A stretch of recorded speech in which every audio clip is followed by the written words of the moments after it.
Hey guys, welcome back, part 3 of our Cubase basic tutorial series. And the last episode we've been talking about some tracks and some kind of tracks, different kind of tracks, and this episode basically gonna feature this top bar right here. So we've got a look at our global control things, we'll be having a look at our transport control, we'll be explaining all of these tools you got over there, and last but not least, actually we're gonna talk a little about your grid and your grid settings. So, actually you can see the session I created the last time. Yeah, I opened it again and basically I got rid of all the tracks I got in there. So I wanted to have this starting with a clean session. So whenever I need a track, I'll be just creating this one. So, but for now, I think the first thing we should start with is this little button right here. This one basically activates or deactivates your project. So if I click this now, nothing happens. Basically, you cannot deactivate the only project you're having open. For example, if you creating another session, say we open an empty one and choose a folder for this, you can see the state switched and the newer session now became the active one. So if you want to toggle between these sessions, you can just click the button, or basically if you close the new session, the old one is getting back to active. So this little button basically toggles some of the layout elements. So I got mine turned off. Probably your Cubase just looked a little different. So when these bars are activated, actually the first one just basically is just a summary of your project setup. If you click on this, you can change the values if you want. The second line, for example, gives you some details about your region you have selected. For example, select a MIDI track and yeah, let's zoom in a little and say we join a new region, which is 4 bars. So actually you can see what your region is about, where it's starting, where the endpoint is, how long it is. And cool feature actually is this transpose function. So if you select the region and just drag the number up or down, or just enter a number directly, so this will affect your whole region, and your whole region is going to be transposed. So this line over here, basically your overview line, is giving you an overview about all your regions that you got in your session. For example, if I select this region here, you can see this appears as a little box over there. If I draw in another one, for example, this one will be appearing right here. So this is a pretty cool feature when you're handling big sessions. You can just zoom into particular areas by just taking this pencil and drawing an area. So yeah, but I actually don't use this very often, so I'm gonna be disabling all of these views once again. And if you want, you can even hide the inspector, and I don't recommend doing this because you'll be losing a lot of the features that your inspector is giving to you. So I turn it back on, and let's move on to the next one. So talking about this button, which actually is the constraint delay compensation button, I think we need to go a little more into detail about delay compensation. So imagine you got a couple of tracks and you got lots of plugins on these. So your computer has to handle the audio. Each of these plugins comes up with a certain amount of delay. So this is some kind of internal latency, and basically you don't have to worry about this. But the delay compensation feature basically makes sure that all the tracks are played back in sync, and therefore the delay compensation is activated by default, which just makes sure everything is playing back in sync. So actually this is a pretty cool and also very essential feature, because otherwise all of your tracks would go just crazy.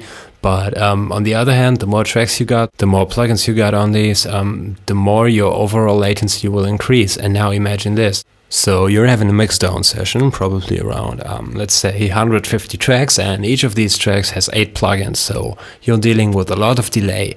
So now your singer knocks on your door and says, well, can I redo this one take?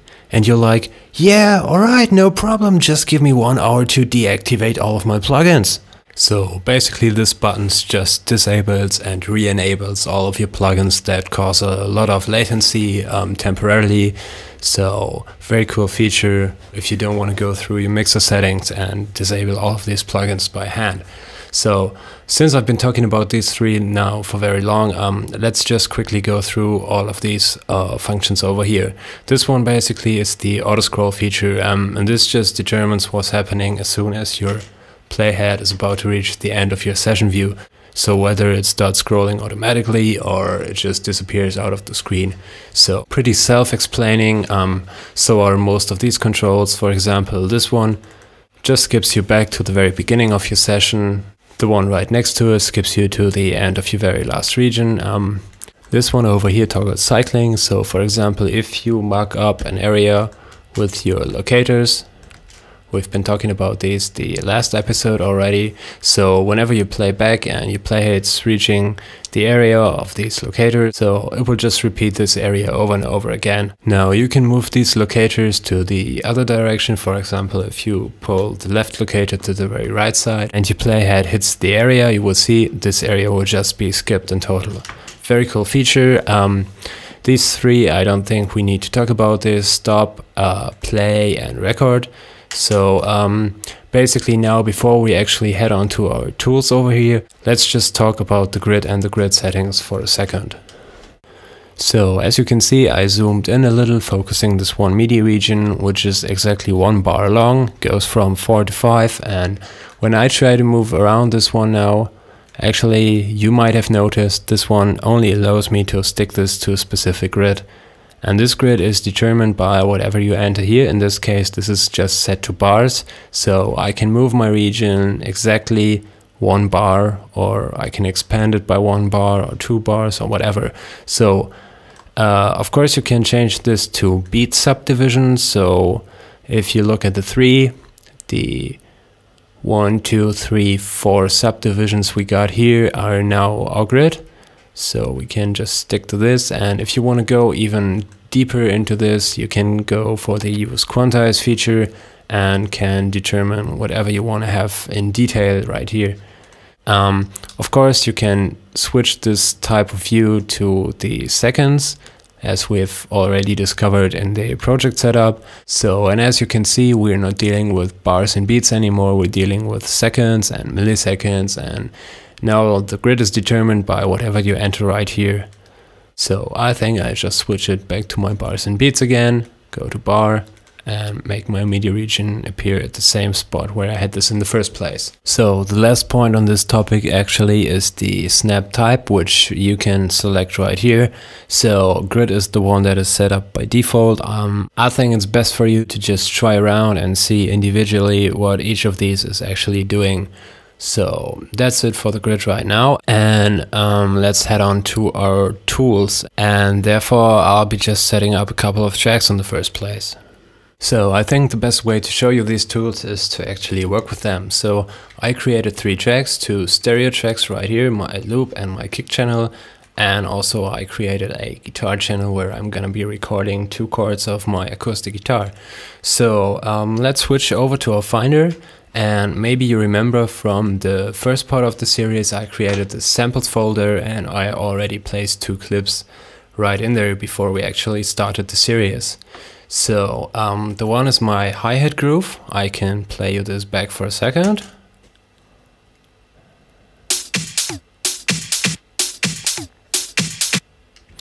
And the other one actually is our full loop. So pretty much the same, except for we got a bass drum stick to this.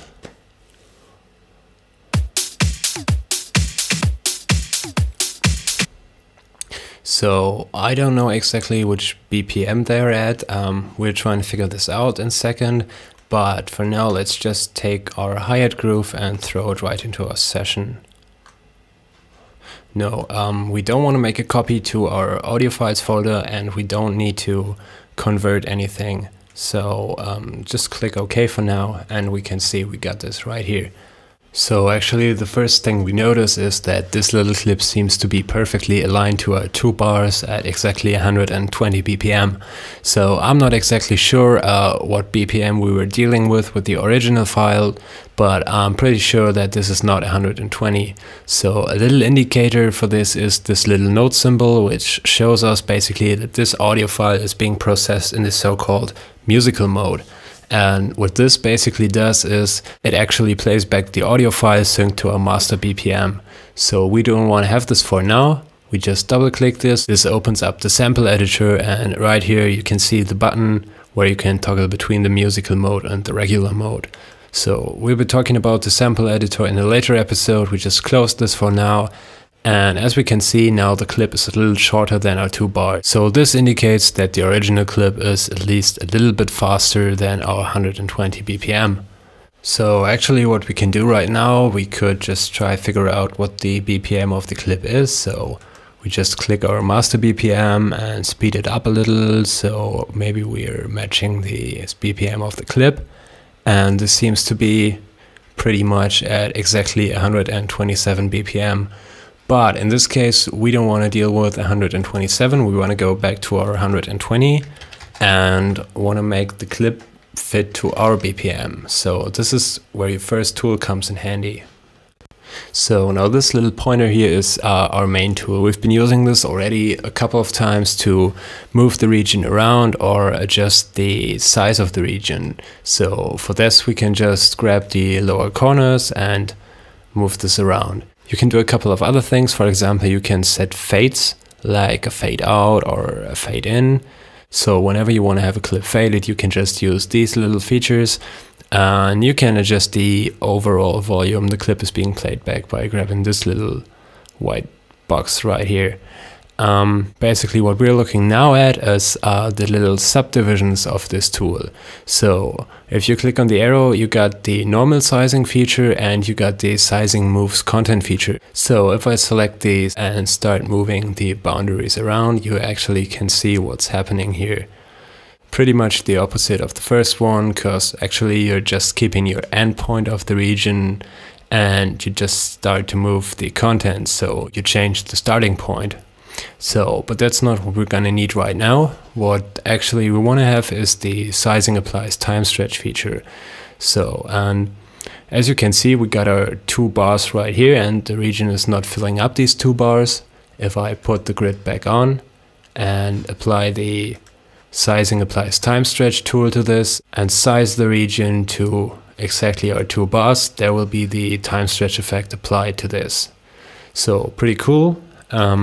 Little indicator of the waveform shows us that we actually had some time stretching going on with this. So now actually let's go through all of the other tools here real quick. So for this I'm loading my full loop right into the second track here.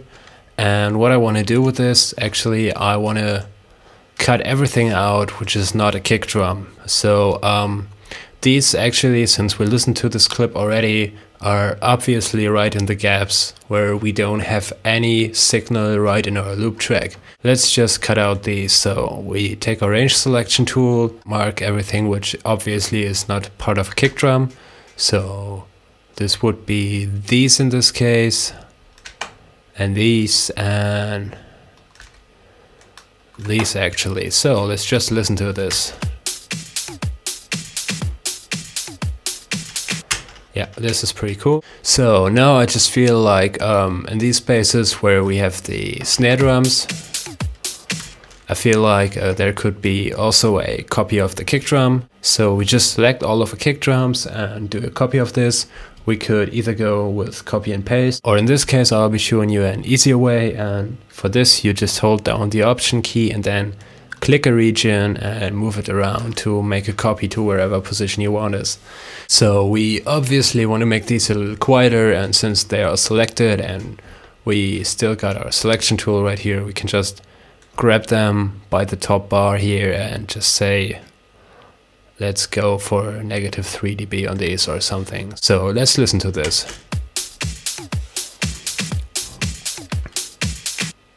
So actually this is pretty cool.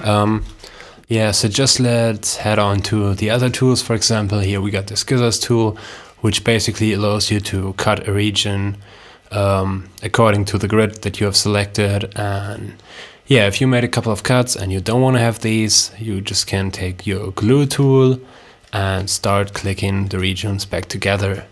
So If you cut something and you want to remove it, you can either mark it and hit the delete button, or you can use the eraser tool. So this is pretty cool as well. So here we got the zoom tool. Well, basically that's not too spectacular. So you can just mark an area and you will zoom right into this. But I get used to using hotkeys for zooming in, zooming out. So this is not too important for me. Another great tool is the mute tool. So if you got this tool selected, you can click on any region you want. Let's go for our kick drums we've been layering under the snare drums, and just go through these and just mute these. Pretty cool. What we got here is the pencil tool, and the pencil tool is not too important when it comes to editing audio regions or MIDI regions. This is becoming more important, for example, if you're working in a MIDI editor and want to draw some lines or notes. So the same goes for this line, where you can also select a range of other shapes. And here we got our color tool. So you can basically select the color right by this little box right next to this. Or you can just select some regions like I did with our loop and say we want to color it yellow. So now our regions are colored. If you now pick the color tool, you will be able to just color every single region if you want by just clicking on them. So for example, let's go for red. Let's color all of these red. Yeah, this is actually pretty cool, and it helps you to get your stuff organized. So yeah, so actually I think that's it for the tools. We'll be talking about the pencil and the line tool when we're talking about the MIDI editors, or maybe even the sample editors. Yeah, also we're done with our grid functions, with our quantize functions and our global functions over here. So basically this will be the episode for now, and I hope to see you in the next one.